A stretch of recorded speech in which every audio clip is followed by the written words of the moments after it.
Assalamualaikum warahmatullahi wabarakatuh. Halo semuanya, kembali lagi ke video pembelajaran. Hari ini untuk videonya mengenai produk kreatif dan kewirausahaan untuk kelas 11 di SMK Tata Boga. Materi kali ini membahas mengenai membuat atau pembuatan desain atau prototype dan kemasan produk. Kita langsung ke pembahasannya. Yang pertama, kita bahas mengenai apa itu kemasan.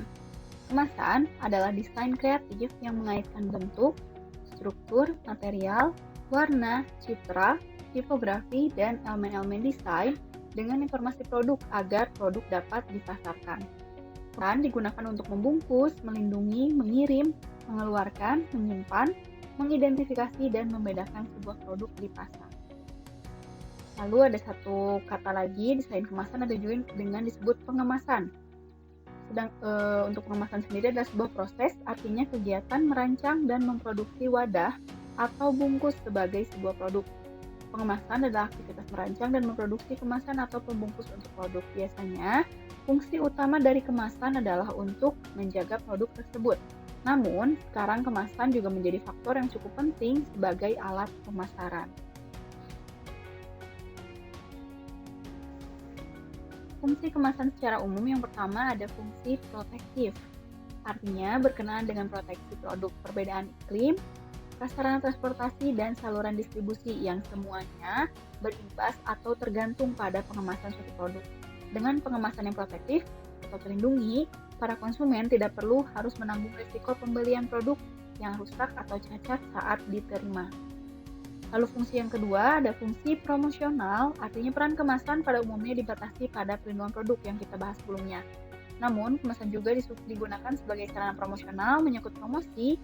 Perusahaan mempertimbangkan preferensi konsumen menyangkut warna, ukuran, dan penampilan karena ikut juga berpengaruh terhadap pemilihan konsumen terhadap suatu produk. Kemudian ada fungsi kemasan menurut Kotler.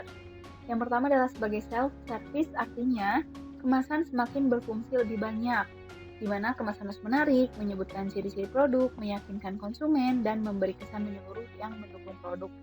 Artinya, fungsi-fungsi yang biasanya kita harus menggunakan iklan dan sebagainya juga bisa dibantu atau dilaksanakan dengan kemasan yang dibuat dengan baik.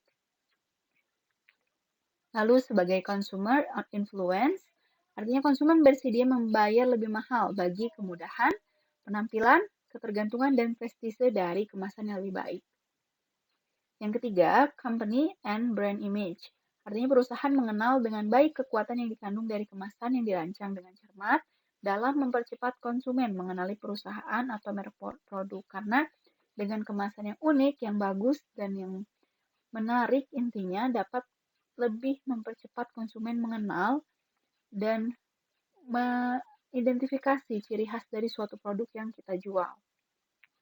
Yang terakhir, ada innovational opportunity, adalah cara kemasan inovatif akan bermanfaat bagi konsumen dan juga memberi keuntungan bagi produsen.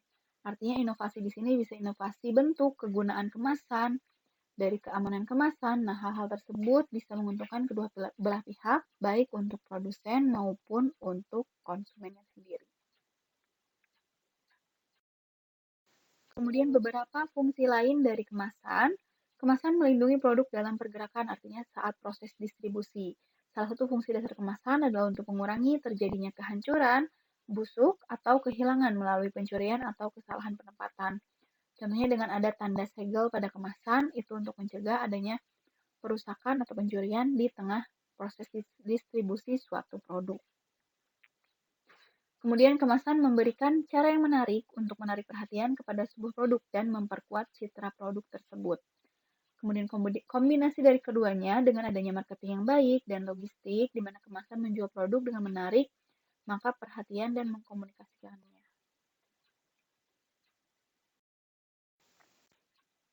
Tujuan kemasan yang lain yang pertama adalah physical production, artinya melindungi objek dari suhu, getaran, guncangan, tekanan, dan sebagainya. Kemudian barrier protection, artinya melindungi dari hambatan oksigen, uap air, debu, dan sebagainya. Ini contohnya juga bisa untuk makanan ya, kita aplikasikan contohnya untuk makanan yang mudah rusak atau makanan yang memerlukan kedap udara dan sebagainya. Kemasan yang dibuat sesuai dengan fungsinya dan dibuat dengan menarik tentunya akan melindungi produk yang kita jual. Lalu ada containment or agglomeration. Benda-benda kecil biasanya dikelompokkan bersama dalam satu paket untuk efisiensi transportasi dan penanganan. Yang keempat, information transmission. Informasi tentang cara menggunakan transportasi daur ulang dan membuang paket produk yang sering terdapat pada kemasan atau label. Lalu reducing safe artinya kemasan yang tidak dapat ditutup kembali atau akan rusak secara fisik. Yang tadi sudah dibahas, artinya mencegah pencurian atau kerusakan pada produk saat segelnya dirasa sudah rusak atau tidak seharusnya seperti itu, maka patut dicurigai bahwa produk tersebut mengalami kerusakan saat proses distribusi. Yang keenam ada convenience, fitur yang menambah kenyamanan dalam distribusi, penanganan penjualan, tampilan, pembukaan, kembali penutup, penggunaan, dan digunakan kembali. Artinya kemasan yang dibuat secara inovatif memberikan kenyamanan untuk konsumen bagaimana dalam hal barang menggunakan barang tersebut, dalam hal makanan bagaimana kita saat mengkonsumsi makanan tersebut. Lalu untuk marketing, kemasan dan label dapat digunakan oleh pemasar untuk mendorong calon pembeli untuk membeli produk. Jenis kemasan menurut struktur isi, yang pertama ada kemasan primer, adalah bahan kemas langsung mewadahi bahan pangan. Artinya ini adalah kemasan pertama yang menyentuh langsung produk. Produk di sini bisa berupa barang ataupun makanan yang akan kita bahas di tata boga ini. Yang kedua ada kemasan sekunder, kemasan yang berfungsi utamanya melindungi kelompok kemasan lainnya. Maksudnya di sini adalah untuk melindungi kemasan primer, contohnya kotak karton untuk wadah kaleng susu, atau kotak kayu untuk wadah buah-buahan yang dibungkus dan sebagainya. Untuk kaleng susunya sendiri itu termasuk kemasan primer, sedangkan kotak kartonnya itu adalah kemasan sekunder. Lalu ada kemasan tersier dan kuarter, kemasan diperlukan untuk menyimpan atau saat proses pengiriman atau identifikasi barang. Kemasan tersier umumnya digunakan untuk pelindung selama pengangkutan. Contohnya, saat kemasan sekunder, kaleng susu dikemas dalam kotak karton, kemudian saat proses pemindahan atau proses pengiriman akan dibungkus atau dikemas kembali dalam kotak kayu ataupun dalam kemasan karton yang lebih besar. Itu bisa termasuk ke kemasan tersier, artinya lapis ketiga, atau kemasan kuarter untuk kemasan keempat. Jenis kemasan menurut frekuensi pemakaian, di bagian pertama ada kemasan sekali pakai, artinya disposable, kemasan yang langsung dibuang setelah satu kali pakai. Kemudian ada kemasan yang dapat dipakai berulang kali atau multi-trip. Artinya kemasan jenis ini umumnya tidak dibuang oleh konsumen, akan dimanfaatkan kembali pada agen penjual untuk kemudian dimanfaatkan ulang oleh pabrik.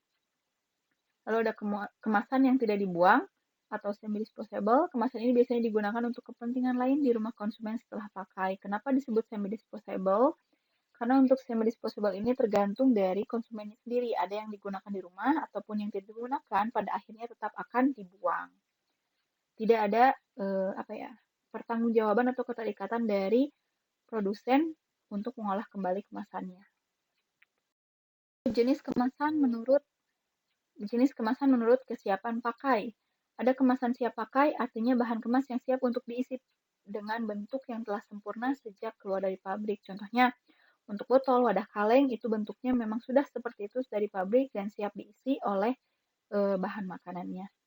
Lalu untuk kemasan siap dirakit, contohnya saat kita misalkan membeli karton, perlu dilipat dan sebagainya disiapkan, atau kertas pembungkus, bentuknya hanya lembaran kertas, saat digunakan bisa dibentuk sesuai dengan keinginan produsennya sendiri.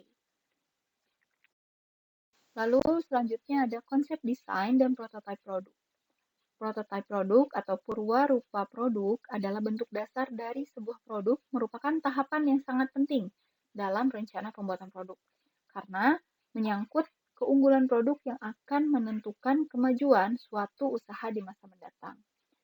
Dikatakan sebagai tahapan yang sangat penting karena prototipe dibuat untuk diserahkan pada pelanggan atau lead user, agar pelanggan dapat mencoba kinerja prototipe tersebut. Selanjutnya, jika pelanggan memiliki komplain ataupun masukan mengenai prototipe tersebut, maka industri atau produsen mendokumentasikannya untuk proses perbaikan prototipe tersebut.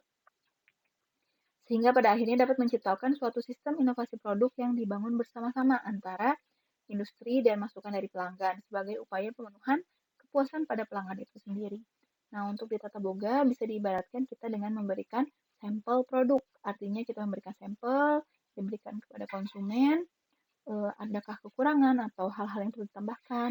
Hal-hal tersebut didokumentasikan, dicatat untuk perbaikan produk kita di masa yang akan datang atau pada proses pembuatan prototipe selanjutnya sebelum produk yang akan kita launching nantinya atau kita jual dalam jumlah massal. Untuk tahapan prototipe yang pertama ada proses pendefinisian produk, lalu yang kedua ada working model, ada prototipe rekayasa atau engineering prototype, lalu yang keempat ada prototipe produksi atau production prototype, lalu ada qualified production item, dan yang terakhir ada pembuatan modelnya. Model di sini artinya ketika nanti membuat prototipe itu adalah yang sudah persis sama dengan produk yang akan diproduksi secara massal setelah melalui proses masukan saran dari konsumen.